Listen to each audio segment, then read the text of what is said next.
பச்சை பச்சை தென்னை மரங்கள் சூழ்ந்த ஒரு கிராம வீட்டு மாடியில் சின்ன சின்ன கால்களுடன் நின்று கொண்டிருந்தான் ஒரு குட்டி பையன். கால்களில் சிலம்பு, கையில் ஒரு கம்பி, கண்களில் பயமில்லாத தைரியம். நான் சின்னவன்தான், ஆனா பயம் எனக்கு தெரியாது என்று சொல்ற மாதிரி அவன் முகம் பேசிச்சு. அவன் அப்பா தினமும் சொல்வாரு, வாழ்க்கையில எதையும் பிடிச்சுக்கிட்டு நிக்கணும், அப்போதான் கீழே விழமாட்டோம். அந்த அர்த்தம் புரியாமலே இந்த குட்டி வீரன் பிடிச்சிருந்தான் அந்த கம்பியை. அதே மாதிரி பிடிச்சிருந்தான் தன் நம்பிக்கையையும். ஒரு நாள் இந்த சின்னவன் பெரியவனாகி அதே கிராமத்துக்கு ஒரு பெரிய ஆதரவாக நிற்கப் போறான். ஏனென்றால் வாழ்க்கையை பிடிச்சுக்கிட்டு நிக்கிறது அவன் இப்பவே கற்றுக்கிட்டான்.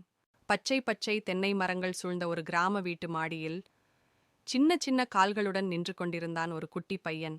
கால்களில் சிலம்பு, கையில் ஒரு கம்பி, கண்களில் பயமில்லாத தைரியம்.